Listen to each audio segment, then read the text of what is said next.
Isang magandang at mapagpalang araw sa inyo, mga minamahal naming taga-subaybay. Kumusta po kayo?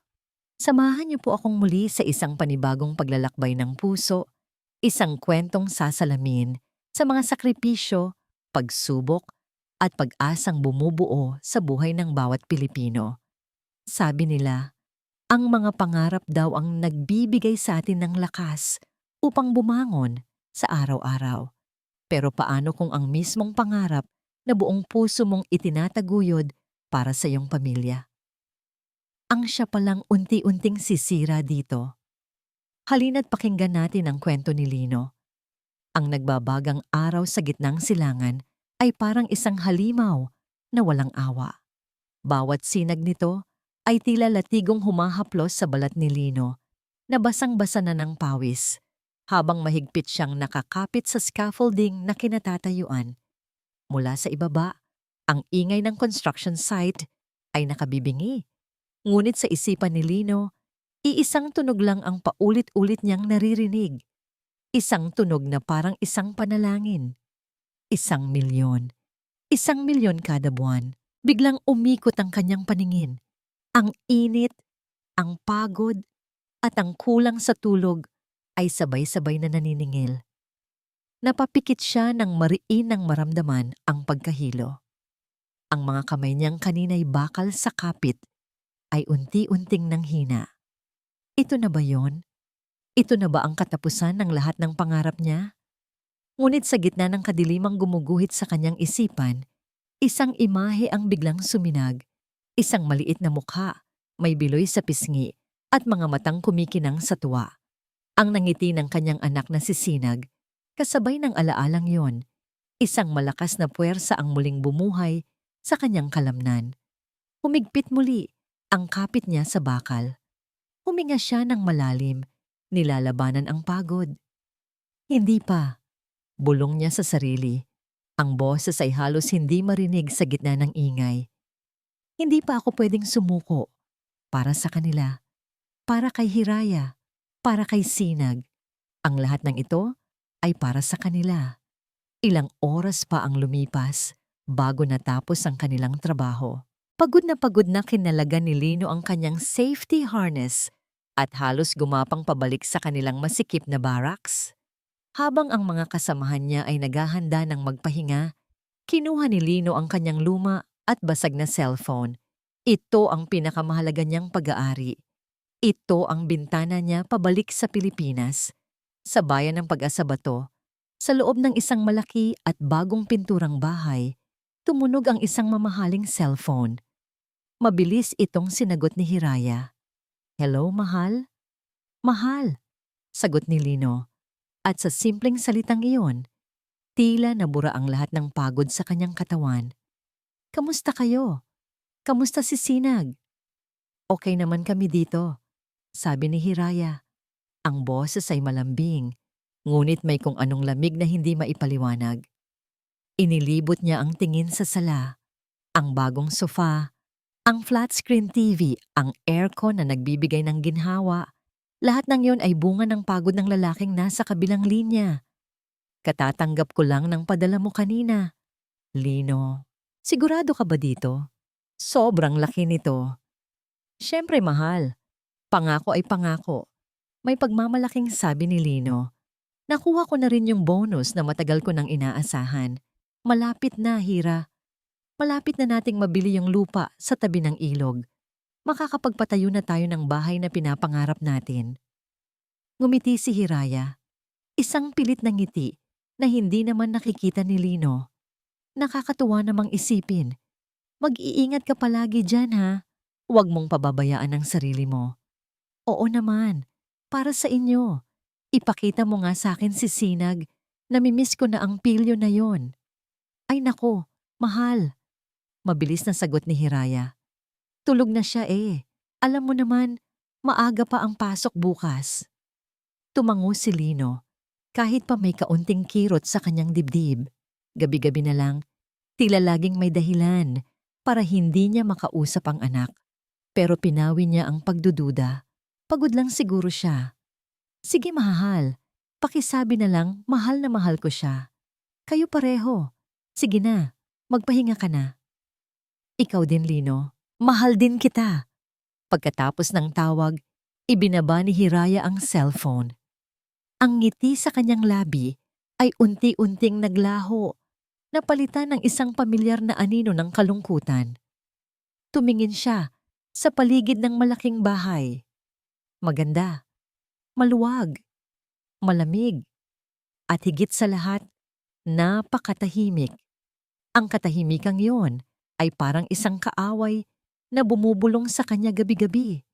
Ipinapaalala ang kanyang pag-iisa. Kinabukasan, upang takasan ang katahimikan, nagpasya siyang mag-grocery. Habang tinutulak niya ang kanyang cart sa isang pasilyo ng supermarket, hindi niya sinasadyang mabangga ang isang tumpok ng delata, dahilan para magkalat ang mga ito sa sahig. Naku po, bulalas niya, nahihiya. Habang mabilis siyang yumuyuko para pulutin ang mga ito, isang pares ng makintab na sapatos nakatad ang huminto sa kanyang harapan. Isang lalaking nakasuot ng plansadong polo, shirt ang nangumiti sa kanya. "Hayaan mo na, miss. Ako na," sabi ng lalaki sa isang malumanay na boses. Mabilis nitong pinulot ang mga delata at inilagay sa kanyang cart. "Salamat po," sabi ni Hiraya. Medyo namumula pa rin ang pisngi. "Walang anuman. Mag-isa ka lang yata?" Tanong ng lalaki. Ang mga mata nito ay tila nakikita ang kaluluwa niya. "Ah, oo. Yung asawa ko kasi." "Oh, Mabilis na dugtong ng lalaki. Tumango si Hiraya. Ngumiti ang lalaki. Isang nangiting nakakaakit. "Ako nga pala si Dante. Dante Imperial." Inilahad nito ang kamay. "Hiraya," sagot niya. Tinatanggap ang malambot at mainit na kamay nito. "Hiraya, a beautiful name," sabi ni Dante. Hindi pa rin binibitawan ang kanyang kamay. "Bagay sa'yo." Binitawan lang nito ang kamay niya nang mapansing medyo naiilang na siya. "Pasensya na. It's just that sayang ang ganda mo kung nag-iisa ka lang." Ang mga salitang yun ay tumagos sa puso ni Hiraya na parang isang matamis na lason. Walang nagsasabi sa kanya yon. Si Lino. Sa lahat ng pagmamahal nito, ay laging ang kinabukasan ang bukang bibig, ang bahay, ang lupa, ang ipon. Pero ang papuri sa kanyang ganda, sa kanyang pagiging babae, matagal na niyang hindi naririnig iyon. Bahagya siyang napaatras, pilit na iwinawaksi ang kakaibang kiliti na dulot ng mga salita ni Dante. "Ah, salamat." Medyo nauutal niyang sagot. "Pero, kailangan ko na talagang umalis. Hinihintay na ako sa bahay." Isang kasinungalingan. Walang naghihintay sa kanya kundi ang apat na sulok ng malaking bahay na yon. Isang makahulugang ngiti ang sumilay sa labi ni Dante. Hindi ito namilit. "Sige Hiraya, mag-ingat ka sa pag-uwi." Tumalikod na ito at naglakad palayo. Ngunit bago ito tuluyang mawala sa kabilang pasilyo, lumingon ito at muling ngumiti sa kanya. Isang nangiting ng aakit at puno ng pangako. Naiwan si Hiraya na tulala. Hawak ang cart na puno ng pinamili. Ang puso niya'y kumakabog ng malakas. Pakiramdam niya ay may ginawa siyang mali. Kahit wala naman, mabilis niyang binayaran ang kanyang mga pinamili at halos takbuhin ang daan palabas ng supermarket. Tila ba nais niyang takasan ang anino ni Dante na sumusunod sa kanyang isipan. Pag-uwi niya sa bahay, ang katahimikan ay tila mas lalong naging mabigat. Inilapag niya ang mga pinamili sa mamahaling granite countertop ng kusina. Tiningnan niya ang kanyang refleksyon sa salamin ng bintana. Maganda pa ba talaga siya? O isa na lang siyang asawang naghihintay, isang ina na unti-unti nang nalilimutan kung paano maging isang babae? Hinaplos niya ang kanyang mukha. Naalala niya ang init ng kamay ni Dante, ang titig nito na tila hinuhubaran ang kanyang kaluluwa. Isang munting ngiti ang gumuhit sa kanyang labi, na agad ding napalitan ng pagkakasala. Niyakap niya ang sarili, nilalamig sa kabila ng nakapatay na aircon.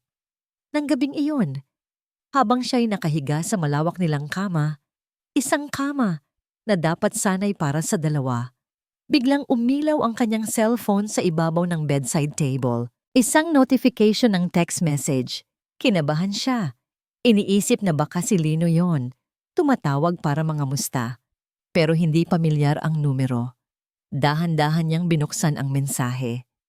2 maikling pangungusap lang ang nakasulat, ngunit sapat na yon para mapigil niya ang kanyang paghinga. Sayang ang ganda mo kung nag-iisa ka lang. Dante. Napabangon si Hiraya. Paano nakuha ni Dante ang numero niya? Ang takot at pagtataka ay hinaluan ng isang kakaibang kilig. Tinitigan niya ang mensahe sa screen. Ang mga salitang tila sumasayaw sa kanyang paningin. Ang kanyang daliri ay naglalaro sa ibabaw ng delete button, ngunit hindi niya magawang pindutin ito. Sa halip, paulit-ulit niyang binasa ang mensahe at sa bawat pagbasa ang lason na kanina'y matamis ay unti-unting kumakalat sa kanyang puso, naghahasik ng isang mapanganib na pagnanasa. Ang mensahe ni Dante ay nanatili sa inbox ni Hiraya na parang isang ipinagbabawal na alaala. Hindi niya ito binura, pero hindi rin niya ito nireplyan. Ito ay naging isang lihim na paulit-ulit niyang binabalikan sa mga sandaling siya'y mag-isa. Isang munting kislap ng apoy sa gitna ng malamig at malungkot na gabi. Ang mga sumunod na linggo ay nagdala ng isang banayad ngunit mapapansing pagbabago kay Hiraya.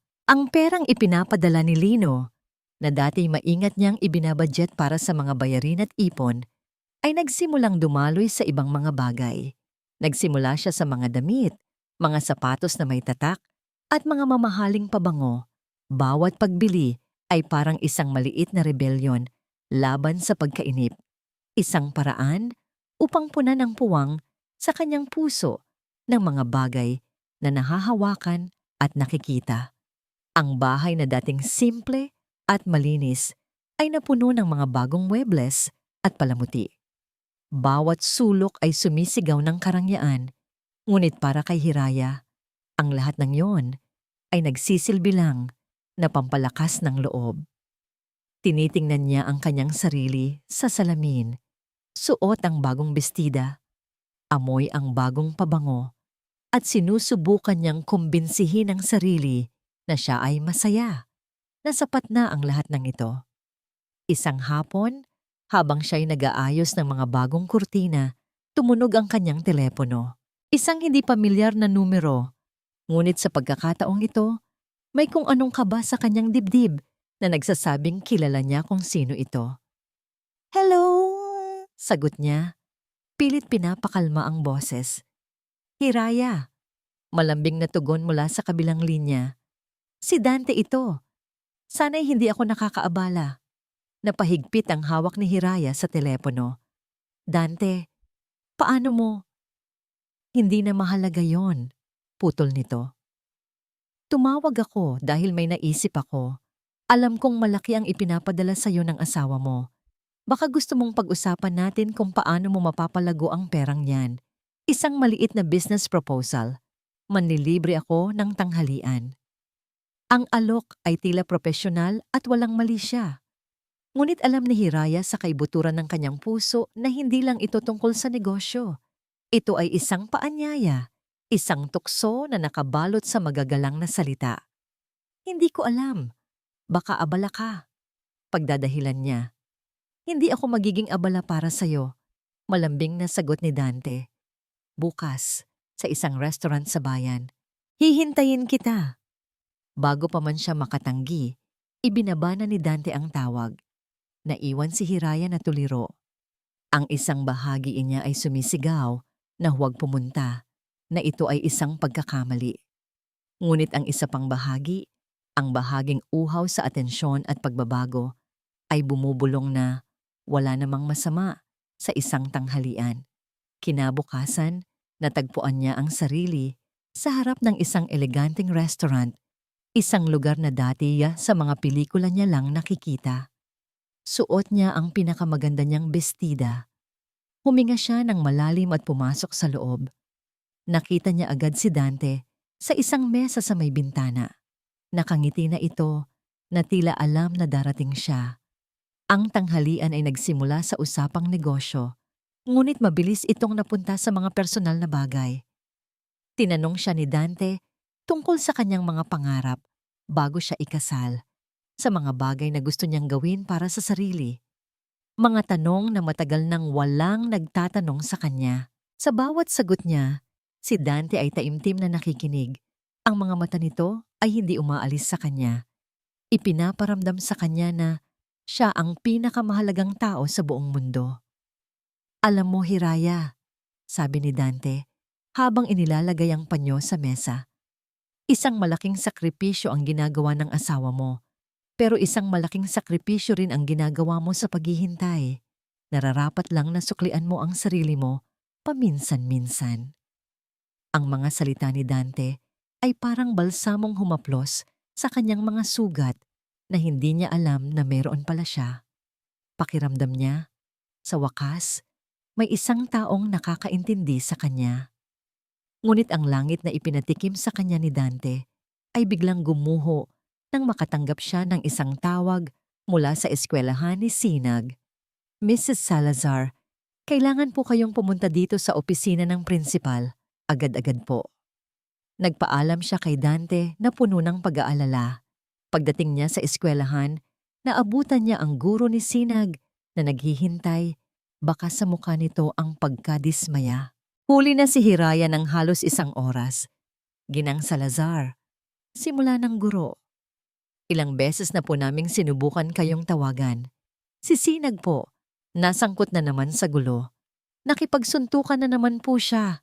At hindi lang yon, bumabagsak na rin po ang kanyang mga grado. Parang pinagsakloban ng langit at lupa si Hiraya.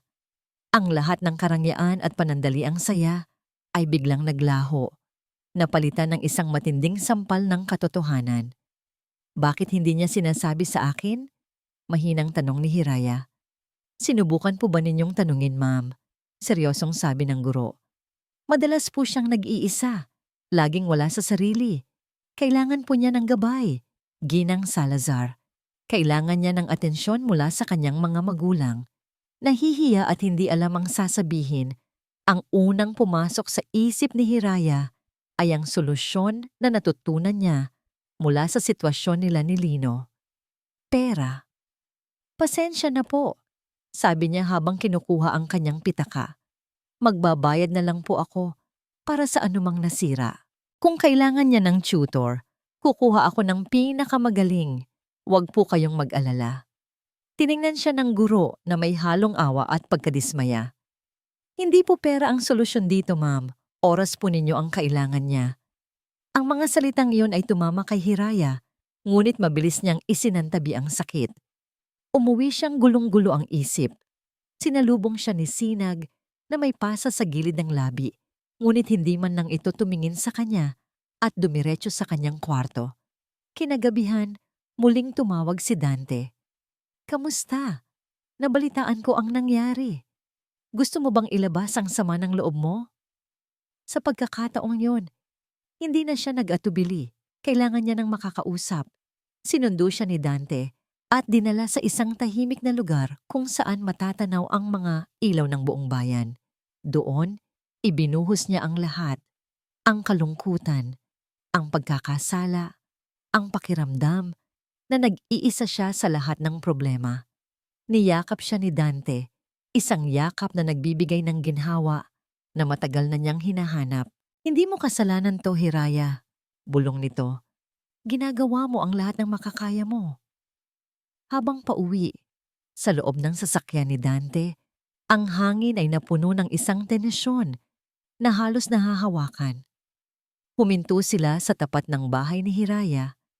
Ang mga ilaw sa kalsada ang tanging nagbibigay liwanag sa kanilang dalawa.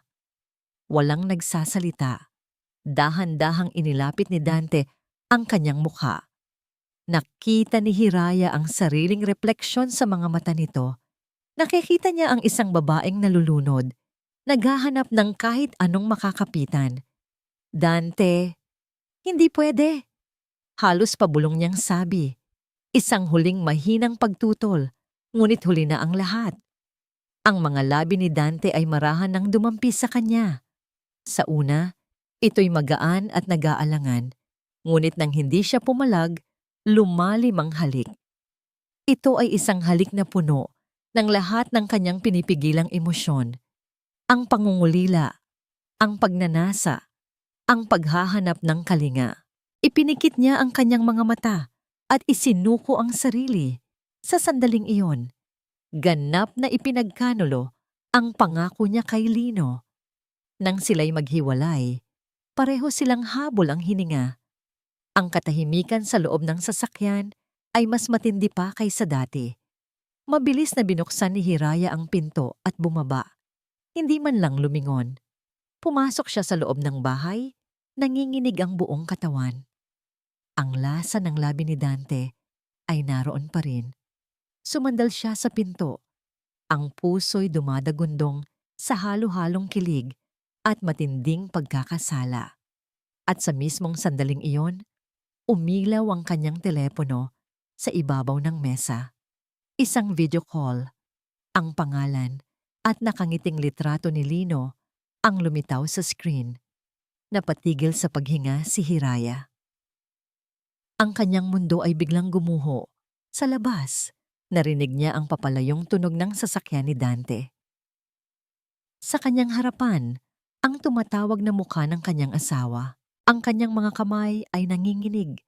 Habang dahan-dahan niyang inaabot ang telepono, hindi alam kung paano haharapin ang lalaking binuo ang paraiso na siya namang unti-unti niyang sinisira.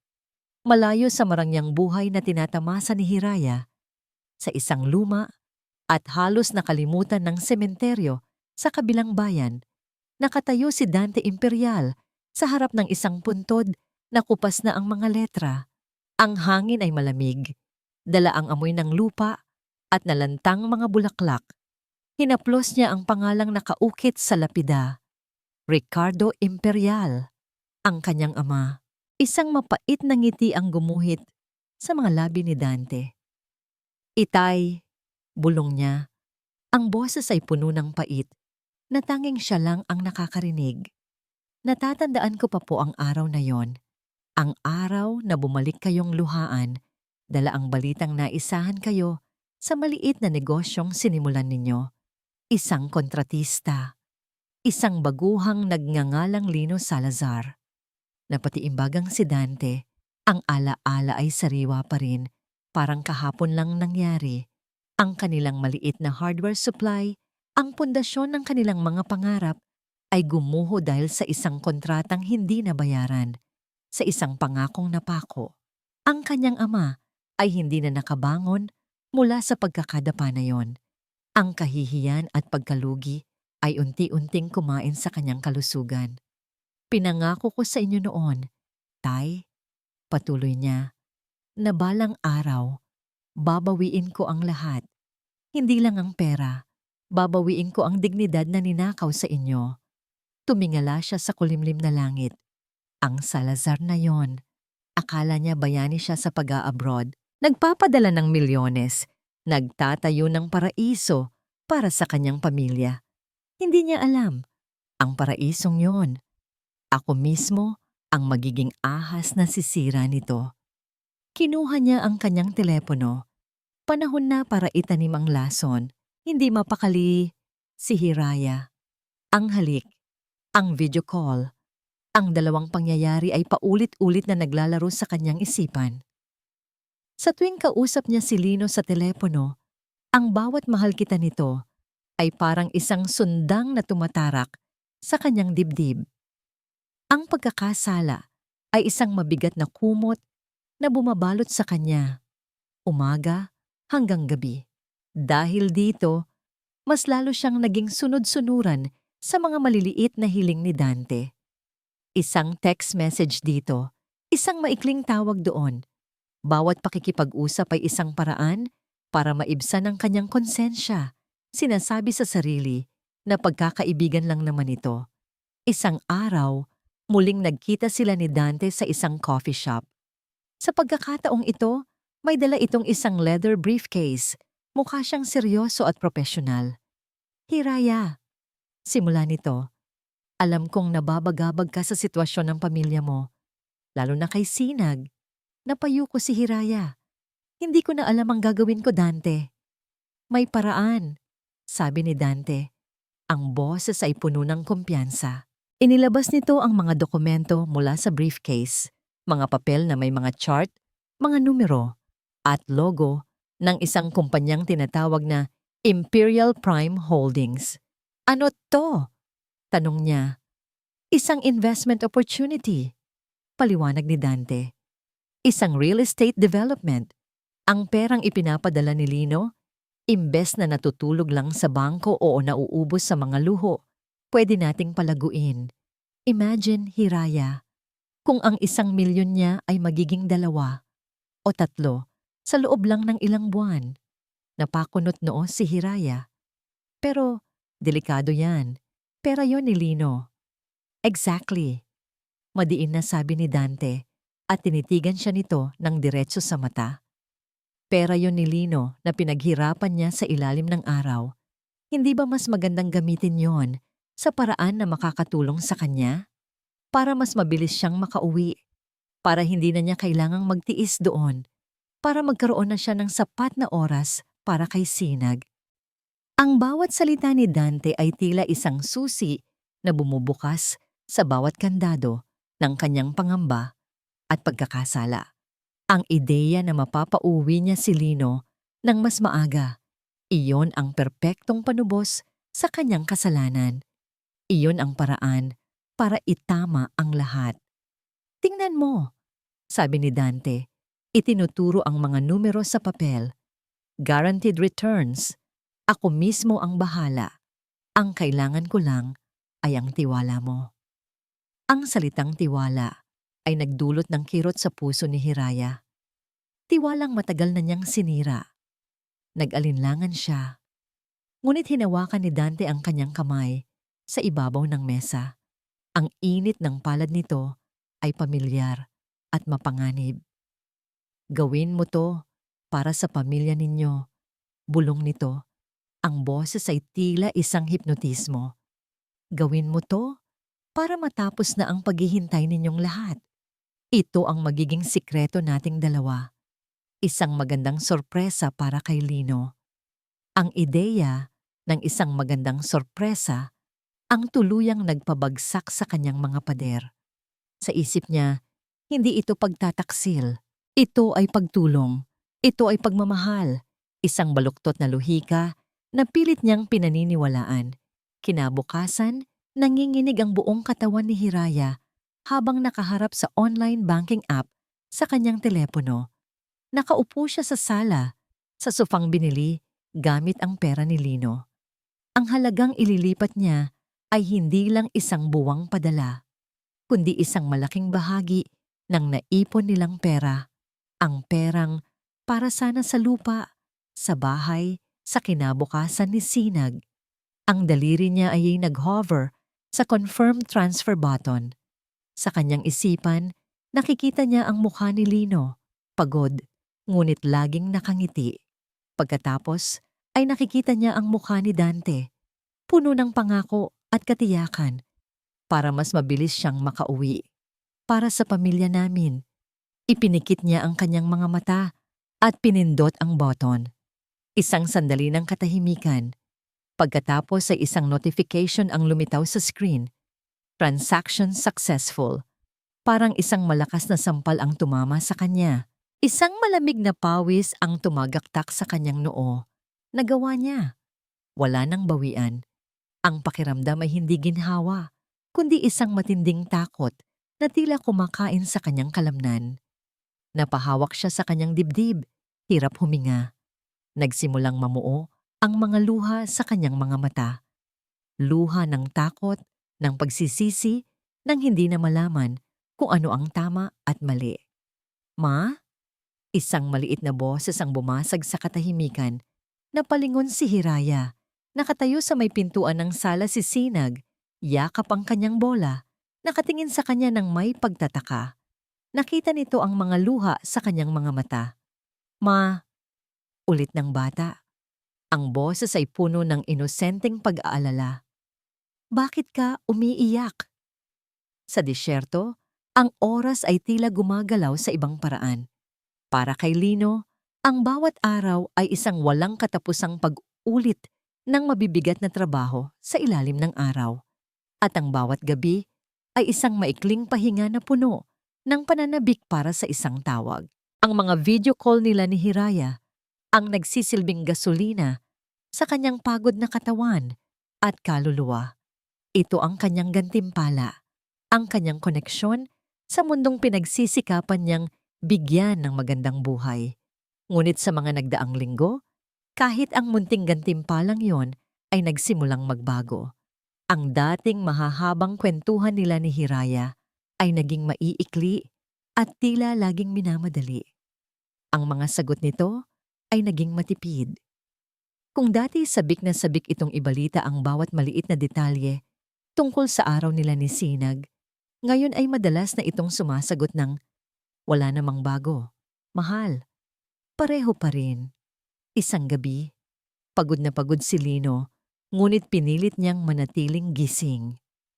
11:00 na ng gabi sa Pilipinas, ngunit kailangan niyang marinig ang boses ng kanyang asawa. Dinayal niya ang numero nito. Matagal bago ito sumagot. "Hello, Lino?" Sagot ni Hiraya.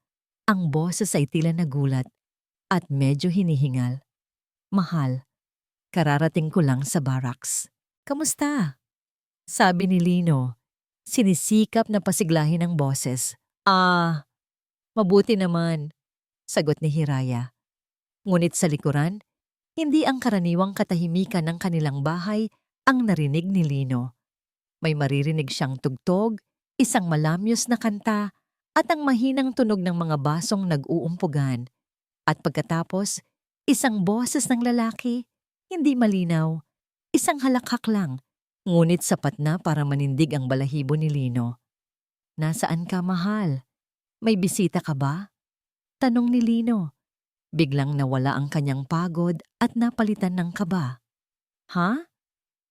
Wala. Mahina lang siguro ang signal." Mabilis na sagot ni Hiraya. Ang boses nito ay biglang naging formal. "Lino, pasensya na. Pero kailangan ko nang ibaba to. Masama ang pakiramdam ko. Matutulog na ako." Bago pa man makapagsalita si Lino, narinig na niya ang tunog ng pagbaba ng tawag. Naiwan siyang hawak ang telepono, nakatitig sa blankong screen. Ang ingay ng barracks ay biglang nawala. Sa kanyang isipan, paulit-ulit niyang naririnig ang halakhak ng lalaking iyon. Sino yon? Bakit nagsinungaling si Hiraya? Ang mga tanong ay parang mga anay na nagsimulang kumain sa pundasyon ng kanyang tiwala. Kinabukasan, sa site, hindi siya mapakali.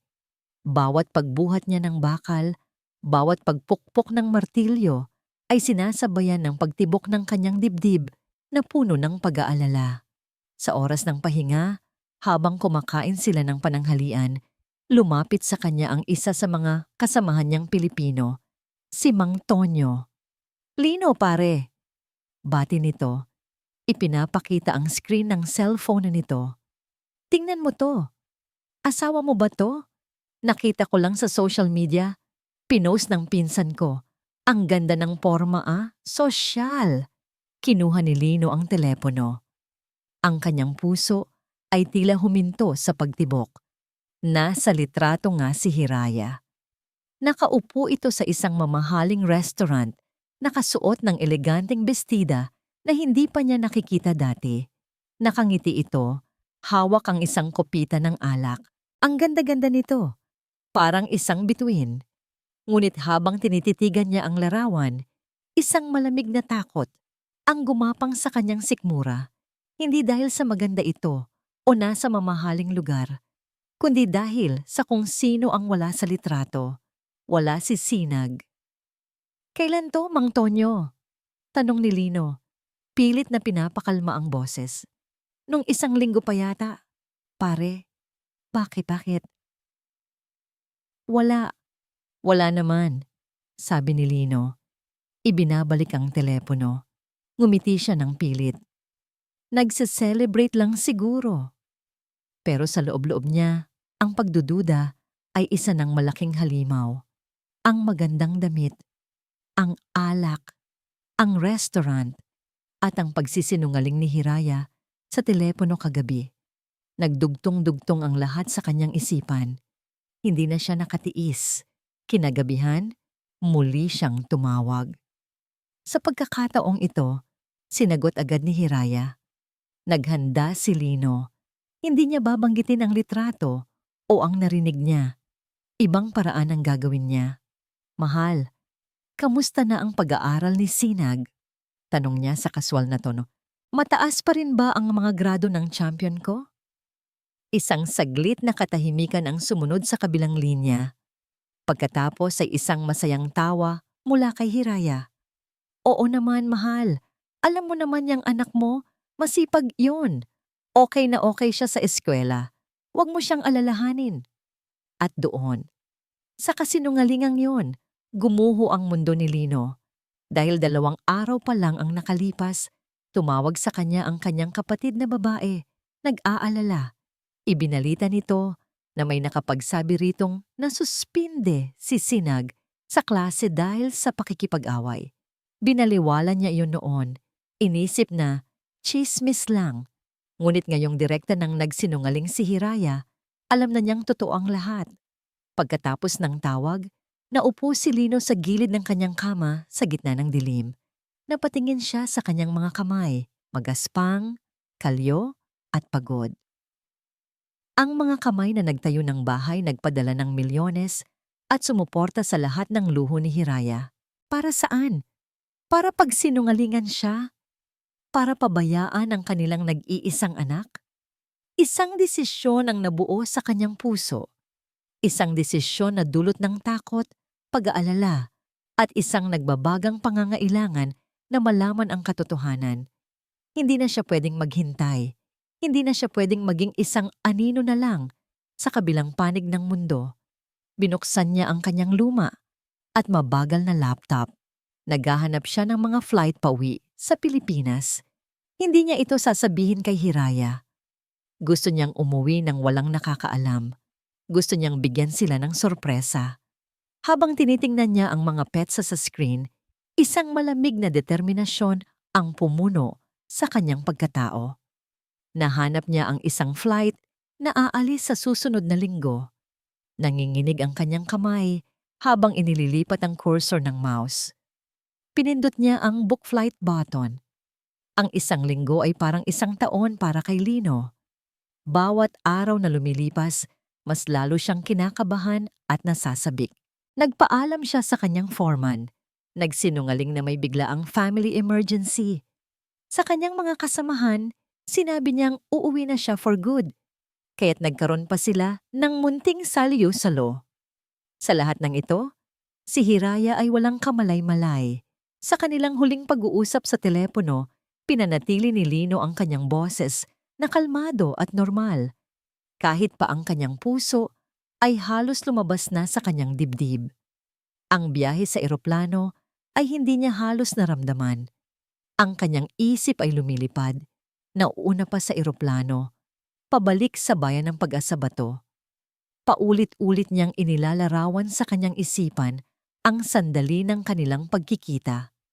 Ang gulat sa mukha ni Hiraya na mapapalitan ng tuwa. Ang mahigpit na yakap ni Sinag. Ang amoy ng kanilang bahay. Ang pakiramdam ng pagiging isang buong pamilya muli.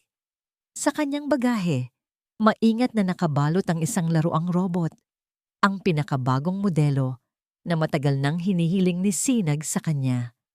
Isang malaking kahon ito ngunit tiniis niyang bitbitin. Para sa ngiti ng kanyang anak, lahat ay gagawin niya. Paglapag niya sa Maynila, agad siyang sumakay ng bus patungo sa kanilang probinsya. Habang tinatahak ng bus ang kahabaan ng highway, tanaw mula sa bintana ang pamilyar na tanawin ng mga palayan at kabundukan. Pakiramdam ni Lino, bawat kilometrong lumalapit siya sa kanilang bayan ay nagpapabilis sa tibok ng kanyang puso. Nawala na ang pagdududa, nawala na ang takot, napalitan ito ng purong pananabik. Uuwi na ako, Sabi niya sa sarili, maaayos din ang lahat. Gabi na nang makarating siya sa terminal ng bayan ng Pag-asa-Bato. Imbes na sumakay ng tricycle, nagpa siya siyang maglakad. Gusto niyang namnamin ang bawat sandali ng kanyang pagbabalik. Ang hangin ay sariwa, iba sa alikabok ng disyerto. Ang bawat pamilyar na kanto at tindahan ay tila bumabati sa kanya. Ilang metro na lang ang layo niya, natanaw na niya ang kanilang bahay. Mas maganda ito kaysa sa mga litrato. Ang mga ilaw sa loob ay nakabukas, nagbibigay ng isang mainit at kaakit-akit na sinag. Napangiti si Lino. Ito ang bunga ng lahat ng kanyang paghihirap. Ang palasyong itinayo niya para sa kanyang reyna at prinsipe. Dahan-dahan siyang naglakad palapit sa gate. Maingat niyang binuksan ito para hindi gumawa ng ingay. Ang plano niya ay pumasok ng tahimik, ilapag ang mga gamit at yakapin mula sa likod si Hiraya habang ito'y nasa kusina. Gusto niyang makita ang itsura nito kapag napasigaw ito sa gulat at tuwa. Kinapa niya sa kanyang bulsa ang duplicate na susi na matagal na niyang hindi nagagamit. Dahan-dahan niyang ipinasok ito sa seradura. Huminga siya ng malalim. Ito na. Pinihit niya ang susi. Ang pinto ay dahan-dahang bumukas nang walang kaluskos. Ang unang napansin niya ay ang katahimikan. Isang kakaibang katahimikan. Hindi ang komportableng katahimikan ng isang tahanan, kundi isang katahimikang mabigat at nakakabingi. Walang amoy ng nilulutong hapunan. Walang tunog ng telebisyon. Walang ingay ng isang batang naglalaro. Naglakad siya papasok sa sala. Ang lahat ay bago. Ang sofa, ang center table, ang mga kurtina. Lahat ay mamahalin at maganda. Ngunit may pakiramdam na mali. Parang hindi ito ang tahanang iniwan niya. Parang bahay ng ibang tao. At doon, sa gitna ng sala, nakita niya ang dahilan. Nakaupo sa kanyang bagong sofa. Ang mga paa ay nakapatong sa kanyang bagong center table na parang isang hari. Sa kanyang trono ay isang lalaking hindi niya kilala. Isang lalaking nakasuot ng mamahaling damit. May hawak na kupitan ng alak. Kampante ito. Tila sanay na sa lugar na yon. Kasabay noon, lumabas mula sa kusina si Hiraya. Hindi siya nagluluto. May dala itong isang tray na may keso at prutas. Nakangiti ito. Isang nangiting hindi pa nakikita ni Lino dati. Isang nangiting malandi at puno ng paghanga. Here you go, Dante. Malambing na sabi ni Hiraya. Pasensya na, ito lang ang... Huminto sa paglalakad si Hiraya. Ang ngiti sa kanyang labi ay naglaho. Ang tray na dala niya ay nagsimulang manginig sa kanyang mga kamay. Ang kanyang mga mata ay nanlaki sa gulat, sa takot, sa hindi paniniwala. Ang kanyang muka ay biglang namutla, parang isang papel na nawalan ng lahat ng kulay. Si Dante, ang lalaki sa sofa, ay napansin ang pagbabago sa itsura ni Hiraya at napalingon ito sa direksyon kung saan siya nakatingin. Nakatayo si Lino sa may pintuan. Ang likod ay nakatagilid pa rin mula sa pagsasara ng pinto. Ang kanyang isip ay blangko. Ang kanyang mga paa ay tila nakapako sa sahig na semento. Ang robot na dala niya para kay Sinag, ang simbolo ng lahat ng kanyang pagmamahal at sakripisyo, ay biglang bumitiw sa kanyang nanginginig na kamay. Blag. Ang malakas na tunog ng pagbagsak ng kahon sa sahig ay bumasag sa nakabibinging katahimikan. Ang ingay na yon ang tila gumising sa 2 taong nasa sala. Sabay silang napalingon kay Lino. Ang ekspresyon sa mukha ni Dante ay nagbago mula sa pagtataka tungo sa isang dahan-dahang ngisi ng tagumpay. Ngunit ang mukha ni Hiraya, iyon ang hindi malilimutan ni Lino. Ito ay isang maskara ng purong lagim. Ang kanyang mga labi ay bahagyang bumuka. Sinusubukang bumigkas ng isang salita na ayaw lumabas. Lino? Ang pangalan niya na binigkas mula sa mga labi ni Hiraya ay hindi tunog tulad ng dati. Hindi ito ang malambing na tawag na hinahanap-hanap niya gabi-gabi. Ito ay isang basag na bulong, puno ng takot at pagkakasala. Ang tunog na yon ang tuluyang gumising kay Lino mula sa kanyang pagkatulala. Ang pananabik sa kanyang puso ay biglang napalitan ng isang umaapoy na galit. Ang init na naramdaman niya ay higit pa sa init ng araw sa disyerto. Ito ay isang init na nagsimula sa kanyang sikmura at mabilis na umakyat. Sinusunog ang bawat ugat sa kanyang katawan. Ang kanyang mga kamay na kanina'y nanginginig ay kusang kumuyom. "Hiraya," sabi niya, at ang boses niya ay kalmado sa isang paraan na nakakatakot. Bawat pantig ay mabigat at puno ng pinipigilang bagsik. "Sino yang bisita mo?" Nabitawan ni Hiraya ang hawak na tray. Ang mga babasaging plato at kopita ay bumagsak at nabasag sa sahig. Ang tunog ay parang isang hiyaw sa gitna ng katahimikan. Ang pulang alak ay kumalat sa makintab na tiles na parang dugo. "Lino, magpapaliwanag ako," nauutal na sabi ni Hiraya. Ang mga matay ng lalaki sa takot habang papalipat-lipat ang tingin mula kay Lino patungo kay Dante. Ngunit si Dante ay tumayo lang mula sa sofa, walang bakas ng anumang takot. Inayos nito ang kwelyo ng kanyang mamahaling damit at ngumisi.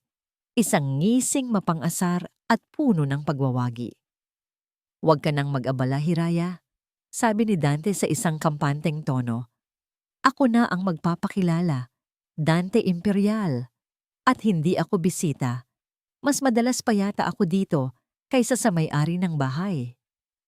Ang bawat salita ni Dante ay parang gasolinang ibinuhos sa apoy na nag-aalab na sa kalooban ni Lino. Hindi na niya napigilan ang sarili. Sa isang sigaw na puno ng sakit at galit, sinugod niya si Dante. Ang lahat ng kanyang pagod, sakripisyo, at pangungulila ay nagsama-sama sa isang malakas na suntok na tumama sa panga ni Dante. Natumba si Dante, ngunit mabilis na tumawa habang pinupunasan ng dugo sa gilid ng kanyang labi. Ayan ang Lino Salazar na kilala ko. Mainit ang ulo, padalos-dalos, kaya madaling maisahan. "Anong pinagsasabi mo?" Sigaw ni Lino, handa nang sumugod muli. Ngunit humarang si Hiraya sa gitna nilang dalawa. "Lino, tama na, pakiusap." Umiiyak na pakiusap ni Hiraya. Itinutulak ang dibdib ni Lino. "Umalis ka dyan, Hiraya!" Sigaw ni Lino. Ngunit ang paghawak ni Hiraya sa kanya, ang pamilyar na amoy nito na ngayon ay may halong pabango ng pagkakasala, ay nagpahina sa kanyang mga tuhod. "Ano to, Hihira? Ano to?" "Lino, patawarin mo ko." Hagulgol ni Hiraya, ang mga luhay walang tigil sa pag-agos. "Nag-iisa ako. Nalungkot ako." "Nalungkot? Habang ako nagpapakamatay sa ibang bansa para sa inyo, nalulungkot ka lang pala? Yan ba ang katumbas ng 1,000,000 piso kada buwan, Hiraya? Ang palitan ako sa sarili kong pamamahay."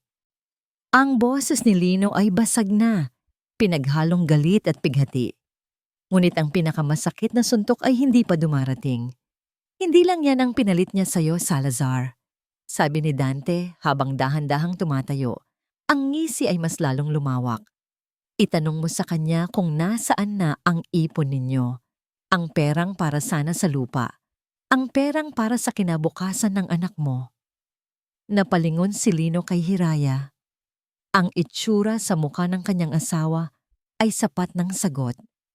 Ang pag-iling nito, ang takot sa mga mata nito, ito ang kumpirmasyon ng isang pagtataksil na higit pa sa pisikal. "Ha, Hiraya, anong ginawa mo?" Nanginginig na tanong ni Lino. Sa gitna ng kanyang mga hikbi, umamin si Hiraya. "I-invest ko," sabi niya. Sabi niya para mas mabilis kang makauwi. Para sa atin." "Invest?" Halos pasigaw na tawa ni Lino. Saan mo ininvest? Sa kanya. Sa puntong yon, si Hiraya ay napaluhod na sa sahig. Ang kanyang katawan ay nanginginig sa tindi ng pag-iyak at pagsisisi. Patawarin mo ko, Lino. Patawad. Si Dante ay pumalakpak, isang mabagal at mapang-uyam na palakpak. Bravo! Isang napakagandang pagtatanghal. Alam mo, Salazar, dapat kitang pasalamatan.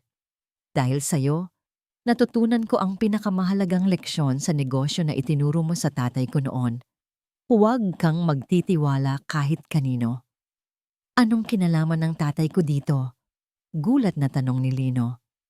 Ricardo Imperial, sabi ni Dante. At sa pagbanggit ng pangalan, nawala ang nangisi sa mukha nito at napalitan ng purong puot. Ang maliit na kontratista na tinakbuhan mo ng bayad. Ang taong sinira mo ang buhay dahil sa kasakiman mo. Ngayon, tingnan mo ang sarili mo. Wala ka ng pera, wala ka ng asawa, pareho na kayo ng tatay ko. Basura. Ang lahat ng hangin ay tila nawala sa baga ni Lino. Ang katotohanan, ang buong katotohanan ay isang malaking alon na tumangay sa lahat ng natitira pa sa kanya. Ang pagtataksil ni Hiraya ay hindi lang dahil sa kahinaan. Ito ay bahagi ng isang masalimuot at malupit na plano ng paghihiganti. Lahat ng pinaghirapan niya, lahat ng sakripisyo, nawala. Sa isang iglap. At sa gitna ng kaguluhang yon, sa gitna ng mga basag na bote, ng umiiyak na babae, at ng dalawang lalaking puno ng puot, isang pinto ang marahang bumukas. Ang pinto ng kwarto sa dulo ng pasilyo. Mula roon, lumabas si Sinag. Nakasuot ng pajama, kinukusot pa ang kanyang mga mata. Ginising ng malakas na sigawan. Tiningnan niya ang eksena sa sala, ang nagkalat na bubog, ang umiiyak niyang ina na nakaluhod, ang isang estrangherong lalaki at ang isa pang estranghero na nakatayo sa may pintuan. Isang estranghero na may mukha ng kanyang ama. Ang mga mata ni Sinag ay napako kay Lino. Walang pananabik, walang tuwa. Ang tanging naroon ay pagkalito at isang unti-unting namumuong galit. Itinuro niya ang kanyang daliri. Hindi kay Dante, kundi kay Lino. Kaya pala ayaw mo na sa amin, ma, sabi ng bata sa isang boses na malamig at puno ng akusasyon. Dahil sa kanya. Ang mga salita ni Sinag ay tumama kay Lino ng mas malakas kaysa sa anumang suntok na natanggap o ibinigay niya ng gabing iyon. Mas masakit pa ito kaysa sa pagtataksil ni Hiraya. Mas masakit kaysa sa pagkawala ng lahat ng kanyang pera. Dahil sa kanya, ang siya na tinutukoy ng kanyang anak ay siya mismo. Sa mga mata ng bata, hindi siya ang amang umuwi. Isa siyang estranghero, isang banta, ang dahilan ng pag-iyak ng kanyang ina. Nakatitig lang si Lino sa kanyang anak, hindi makapagsalita. Anong sasabihin niya? Paano niya ipapaliwanag ang isang gusot na kahit siya ay hindi maintindihan? Si Dante, sa kabilang banda, ay nakita ang perpektong pagkakataon upang tapusin ang kanyang paghihiganti. Ngumiti siya ng huling beses, isang ngiting puno ng tagumpay, at naglakad palapit kay Lino, maingat na iniiwasan ang mga bubog sa sahig.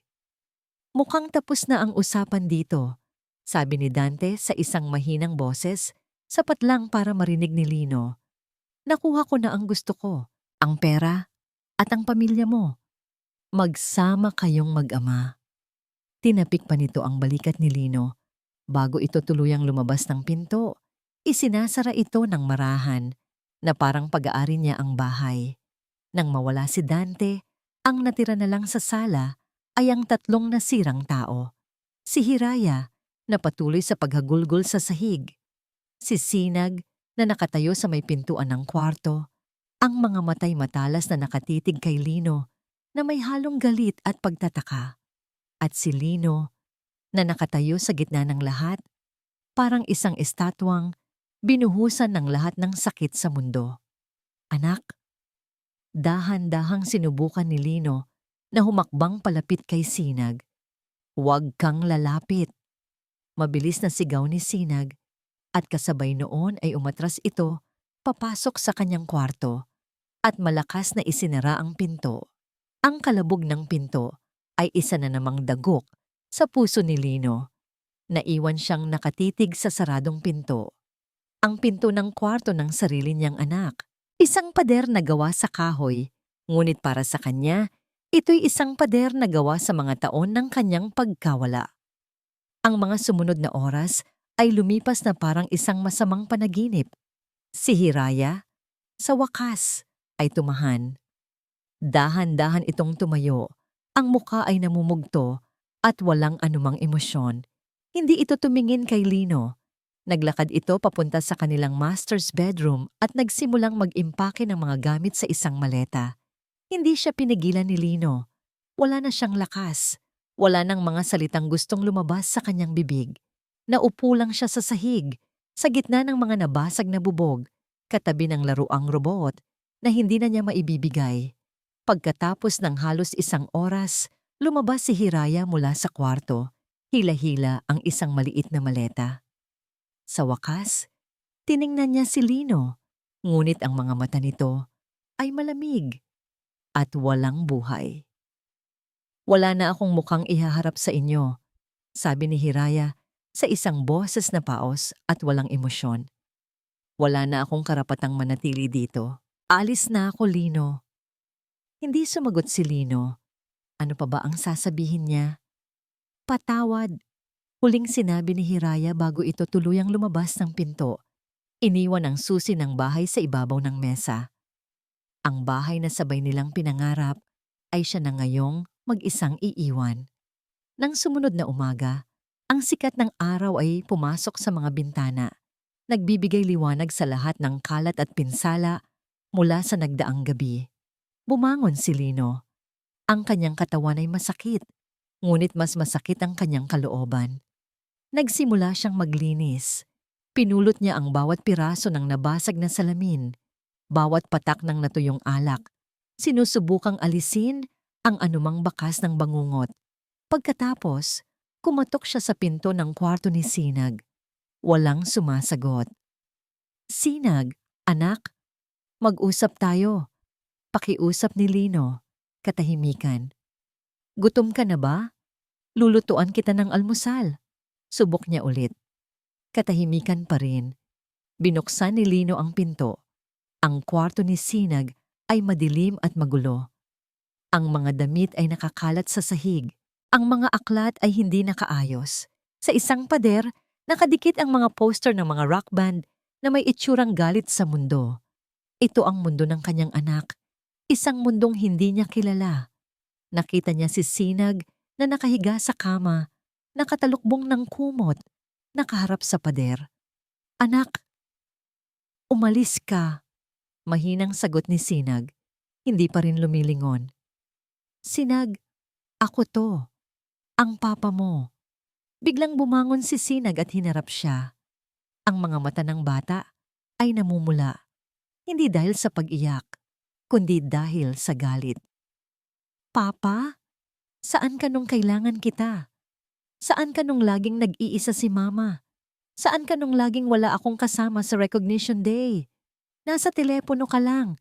Sa screen ka lang totoo." Ang bawat salita ay isang akusasyon, isang hatol. "Nagtrabaho ako, anak. Para sa inyo. Para sa'yo." Depensa ni Lino. Ang kanyang boses ay nagsimula ng manginig. "Hindi ko kailangan ng pera mo." Sigaw ni Sinag. At sa unang pagkakataon, nakita ni Lino ang mga luhang namumuo sa mga mata ng kanyang anak. "Hindi ko kailangan ng malaking bahay. Ikaw ang kailangan ko. Kayo ni Mama. Pero wala ka dito. Pera lang ang kilala mo. At ngayong bumalik ka, sinaktan mo lang si Mama. Pinalayas mo siya." Bumagsak ang mga balikat ni Lino. Paano niya ipapaliwanag ang katotohanan sa isang batang ang tanging nakita lang ay ang pag-alis ng kanyang ina matapos ang kanyang pagdating? Hindi mo naiintindihan, anak. Ang hindi ko naiintindihan ay kung bakit ka pa bumalik. Malamig na sabi ni Sinag bago ito muling humiga at tumalikod sa kanya. Lumabas si Lino ng kwarto. Isinasara ang pinto sa likuran niya. Sumandal siya dito at dahan-dahang napaupo sa sahig. Ang bahay na kanyang itinayo ay naging isang malamig at malaking bilangguan. Siya at ang kanyang anak ay mga bilanggo, nakakulong sa magkaibang selda. Napatingin siya sa kanyang mga kamay na pinagkalyo ng pagtatrabaho sa ibang bansa. Ang mga kamay na nagbigay ng lahat ng material na bagay sa kanyang pamilya, ngunit nabigong magbigay ng pinakamahalaga sa lahat, ang sarili niya. Sa gitna ng katahimikan ng malaking bahay, isang tanong ang umalingaw-ngaw sa kanyang isipan. Para saan ang lahat ng ito? Ang mga sumunod na araw ay ang pinakamabigat sa buhay ni Lino. Ang bawat umaga ay paggising sa isang katotohanang mas masakit pa kaysa sa anumang bangungot. Ang malaking bahay ay naging isang malamig na monumento ng kanyang mga kabiguan. Ang katahimikan sa pagitan niya at ni Sinag ay mas malakas pa kaysa sa sigawang naganap ng gabing iyon.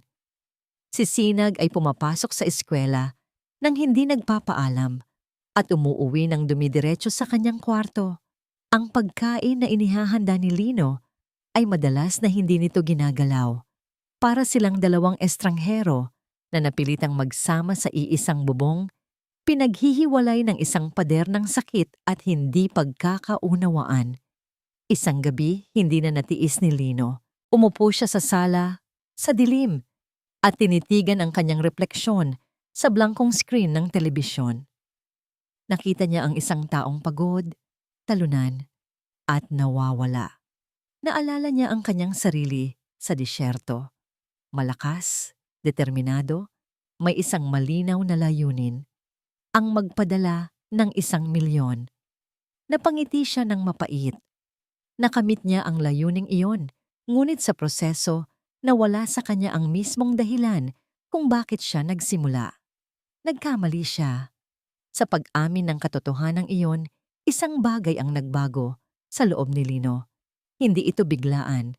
Ito ay isang dahan-dahang pag-usbong ng isang bagong determinasyon, hindi na para sa pera o para sa pagpapatayo ng isang bahay, kundi para sa pagbuo muli ng isang tahanan. Kinabukasan, nagsimula si Lino sa unang hakbang. Pumasok siya sa kwarto ni Sinag habang ito'y nasa eskwela. Ang gulo sa loob ay salamin ng gulo sa isipan ng kanyang anak. Dahan-dahan, nagsimula siyang magligpit.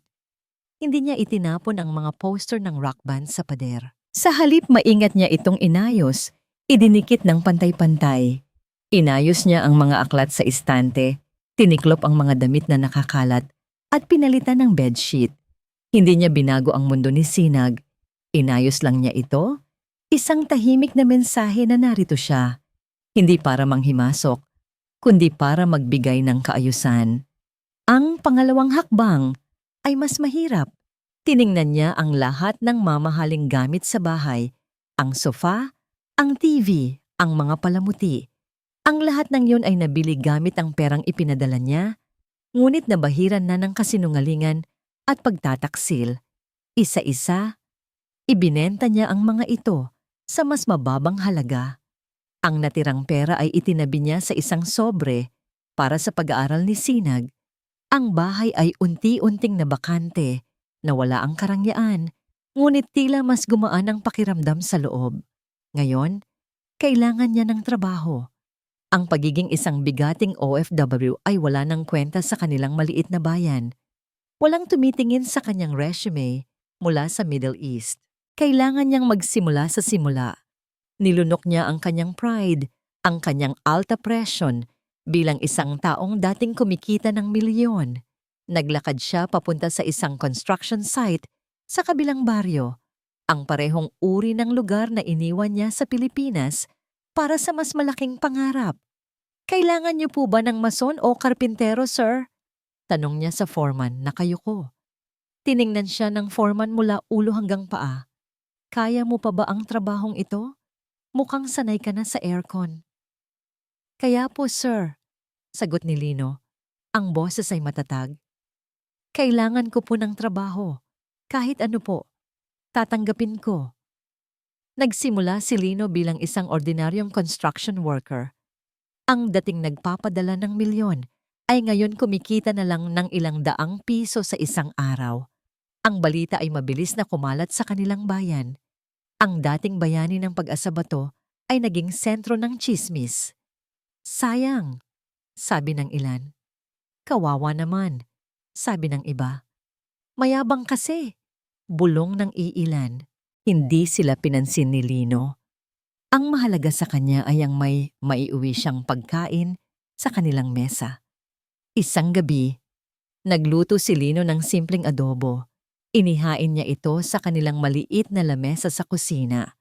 Dumating si Sinag mula sa eskwela, ngunit imbes na dumiretso sa kwarto, huminto ito sa may pintuan ng kusina, nag-aalinlangan. Nakita nito ang 2 plato, 2 baso, at 2 kutsara't tinidor. Walang nagsalita. Naupo si Sinag sa kabilang dulo ng mesa. Naupo si Lino. Nagsimula silang kumain. Ang tanging maririnig ay ang tunog ng kanilang mga kubyertos na tumatama sa plato.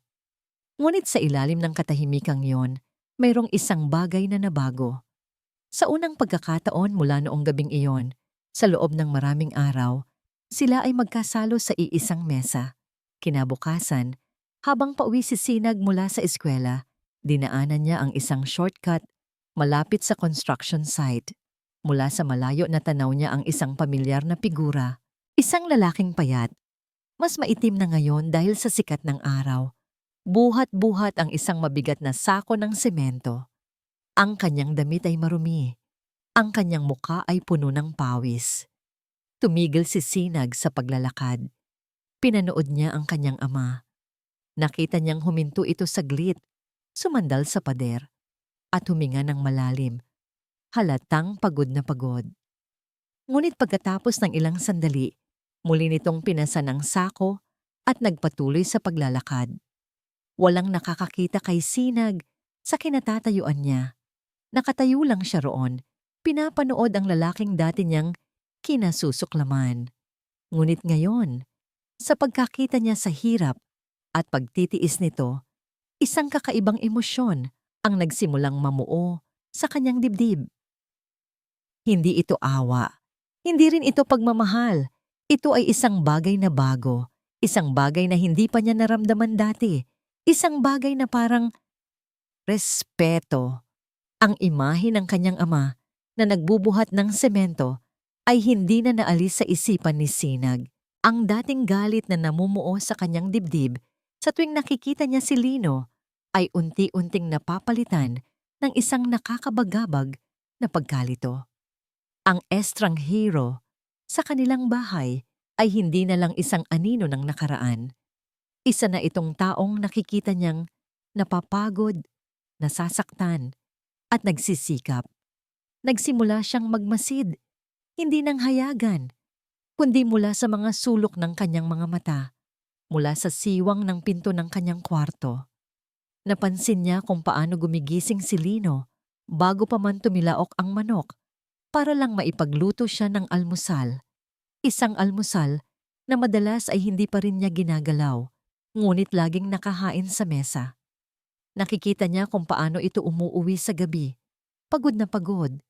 Ang mga kamay ay may mga bagong kalyo at sugat, ngunit hindi ito nagrereklamo. Sa halip, uupo ito sa labas ng bahay, titingnan ang mga bituin, at mag-iisip ng malalim. Isang araw, umuwi si Lino na may daladalang baon na nakabalot sa dahon ng saging. 2 piraso lang ng galunggong at kanin. Nakita ni Sinag mula sa bintana ng kanyang kwarto kung paano lumapit ang isa pang construction worker, isang matandang lalaki, at umupo sa tabi ni Lino. Nakita niya kung paano hinati ng kanyang ama ang kakaunting pagkain at ibinigay ang kalahati sa kasamahan nito. Ang simpleng aktong iyon ay nag-iwan ng malalim na marka kay Sinag. Ang kanyang ama, na inakala niyang sakim at nagmamahal lang sa pera, ay may pusong handang magbigay kahit sa panahong siya mismo ay halos wala nang maibigay. Ang pader na itinayo niya sa paligid ng kanyang puso ay nagsimulang magkaroon ng mga bitak. Ang pagkakataon para sa pader na yon na tuluyang gumuho ay dumating ng hindi inaasahan. Isang hapon, habang naglalakad si Sinag pauwi, hinarang siya ng isang grupo ng mga siga sa kanilang lugar, mga lalaking mas matatanda at mas malalaki sa kanya. Ito ang parehong grupo na madalas niyang nakakaaway noon. Uy, si Mr. OFW Jr., pang-aasar ng leader ng grupo, si Tonyo. Nabalitaan namin, di na raw milyonaryo ang tatay mo. Isa na lang daw hamak na construction worker. Manahimik ka. Malamig na sagot ni Sinag. Sinusubukang maglakad palayo. Ngunit tinulak siya ni Tonyo pabalik. Bakit? Totoo naman. 'Di ba? Baka pati pambayad nyo sa kuryente, wala na. Sayang ang laki ng bahay nyo. Nag-init ang ulo ni Sinag. Ang pang-aasar sa kanya ay kaya niyang tiisin. Ngunit ang pangmamaliit sa sakripisyo ng kanyang ama, hindi niya iyon matatanggap. Wala kang pakialam. Sigaw niya at sinuntok si Tonyo. Ngunit nag-iisa lang siya. Agad siyang pinagtulungan ng grupo. Tinamaan siya sa mukha, sa tiyan, at natumba siya sa maalikabok na lupa.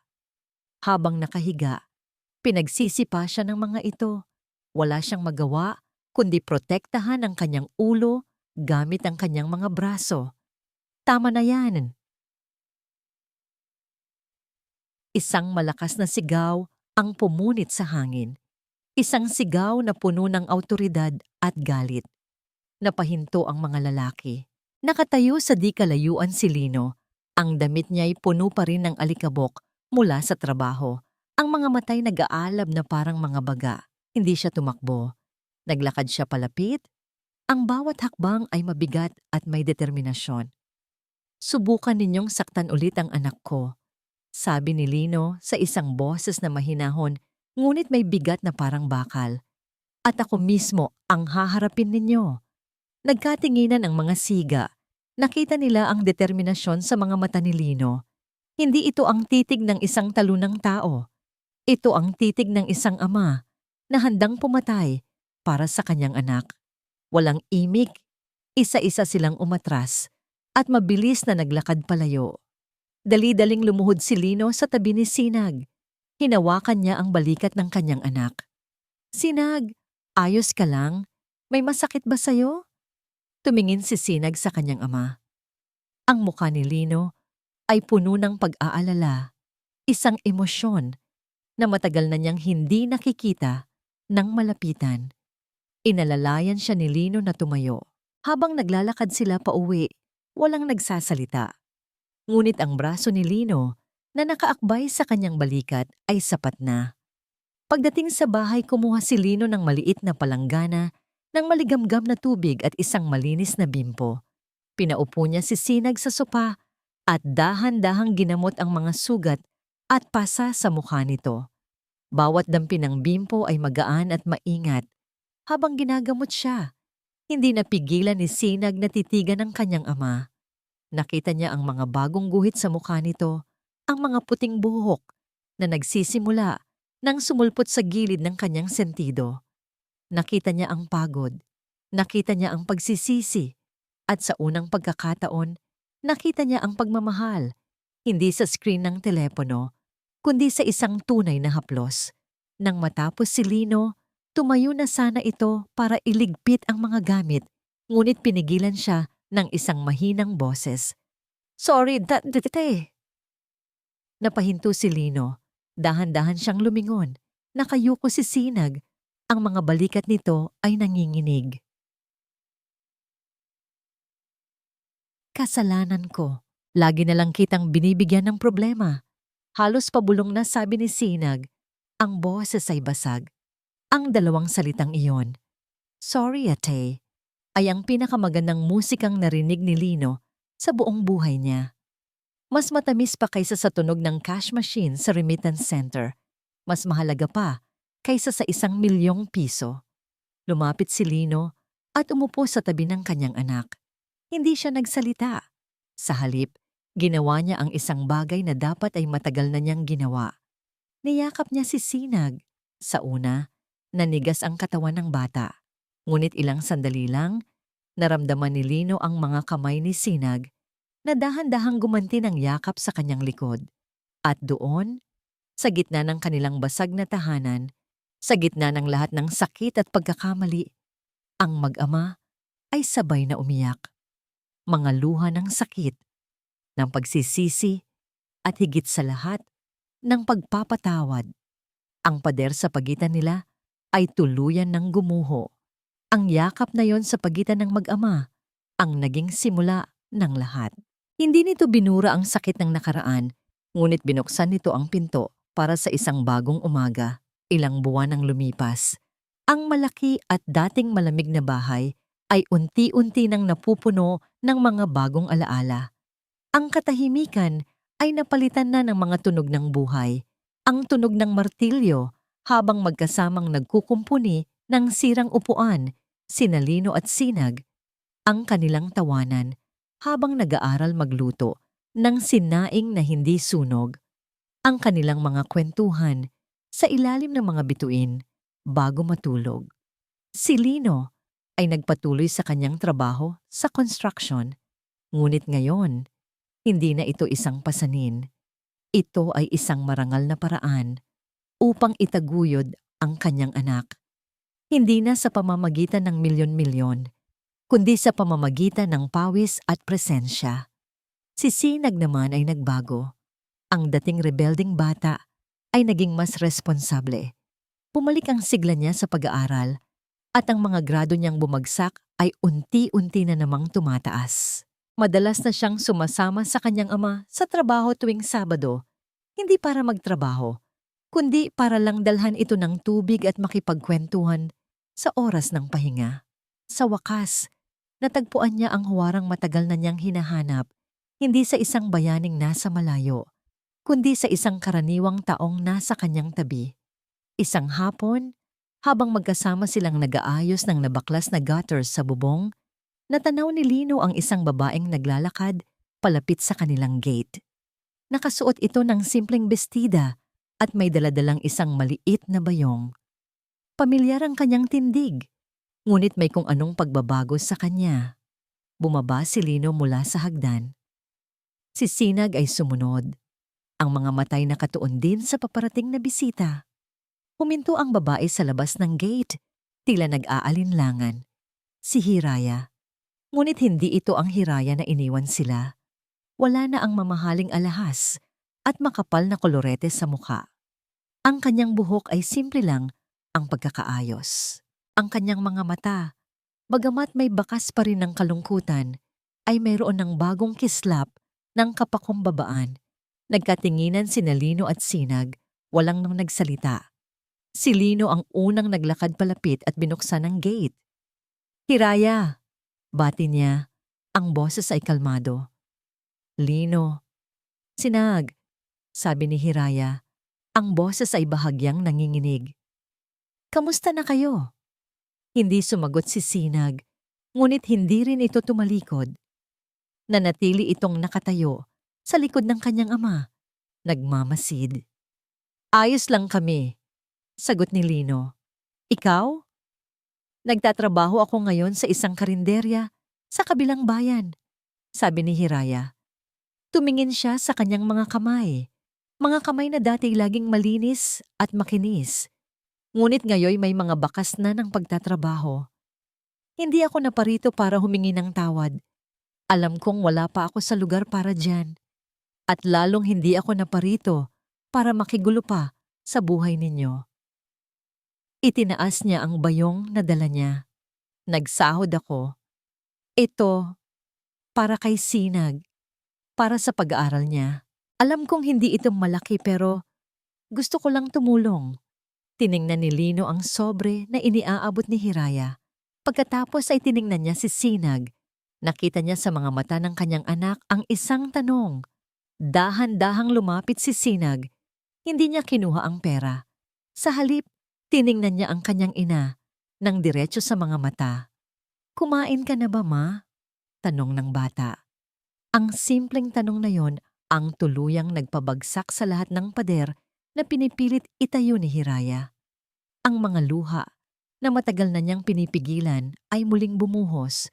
Hindi ito ang mga luha ng pagkakasala tulad ng dati, kundi mga luha ng pasasalamat.